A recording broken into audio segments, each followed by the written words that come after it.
Laí, então me fala um pouco dessa questão do colesterol, que ainda existe esse mito do colesterol. Eu me lembro sabe que houve descoberta científica que muda esse paradigma. Eu me lembro que eu morei 17 anos nos Estados Unidos.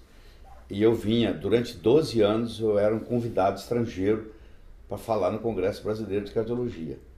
E se você perguntasse assim, qual é o lugar que vai ficar mais cheio? É o lugar onde o Dr. Laí Ribeiro vai falar, porque o pessoal todo queria me assistir. A primeira vez que eu falei, Wallace, que o colesterol é mocinho e não bandido, nunca mais ninguém me convidou. Por quê? Porque ninguém pode patrocinar a viagem do Laí Ribeiro para falar mal de droga, para falar mal de remédio. O colesterol, ele aumenta por um mecanismo de defesa. Vou te dar um exemplo. Uma pessoa tem hipotiroidismo. Aí a tireoide não está funcionando. A tireoide, ela cuida do metabolismo do corpo inteiro.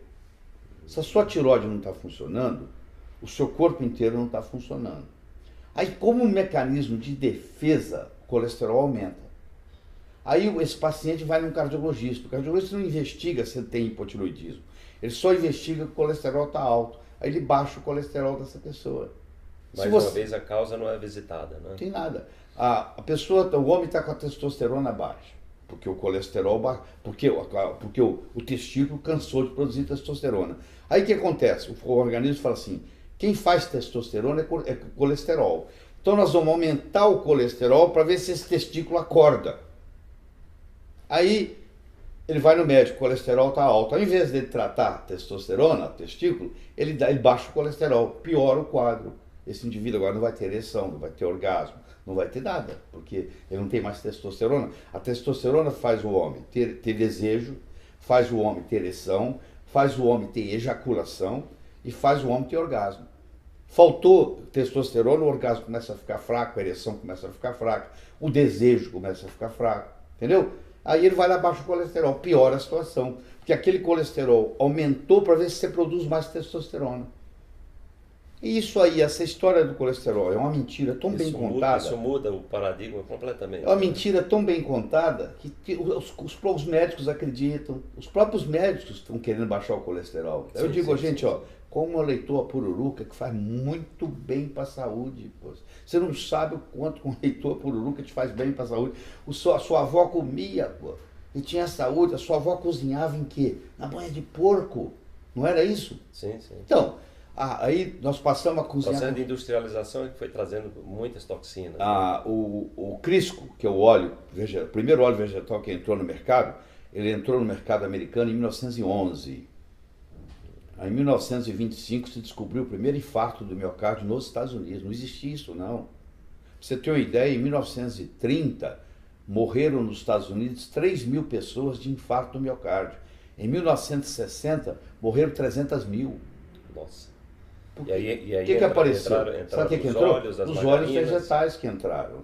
Os óleos vegetais, todo mês você vai no supermercado e traz para sua casa um veneno, que é o óleo vegetal. Que ele vem trans, porque senão ele estragaria, ele ficaria rançoso.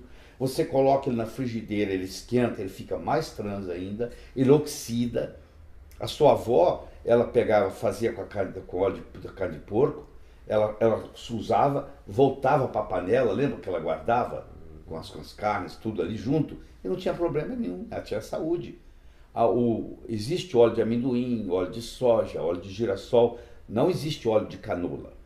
Existe óleo canola. Essa preposição faz toda a diferença. Canola não é uma substância da canola natureza. É uma sigla, Canadian Oil Low Acid. Existe uma planta chamada cousa, que se o animal comer ele morre do coração. O produtor não deixa o animal comer cousa. 5% da cousa tem um ácido chamado erúcico, que dá miocardiopatia. O governo canadense conseguiu pegar a cousa e tirar o ácido erúcico dela, deixar só 1%, ao invés de 5%, por isso que chama Canadian Oil Low Acid. E agora vende isso como óleo. Você leva para casa essa canola, que é um veneno, que com 10 anos você tem insuficiência cardíaca. Se o animal comer, ele adoece. Nossa, mãe. Quer dizer, o produtor não deixa o animal comer cousa. Aí você traz esse alimento para casa, esse óleo para casa, você joga ele na frigideira. E traz com o status de que é algo diferenciado, mais caro, né? Esse ácido erústico agora vira um ácido chamado bracídico, que é mais deletério para o corpo ainda. Aí você come isso 10, 15, 20 anos, Aí você tem um infarto. Você entendeu? E o veneno é trazido para casa todo mês. Então eu digo o seguinte, a melhor opção que você tem, se você não quer cozinhar com óleo de coco, que é a melhor opção. No caso, a melhor opção seria o óleo de coco. Seria óleo de então, coco. É o único no mercado. É o único no mercado. Ou se não, voltar a cozinhar com a sua avó.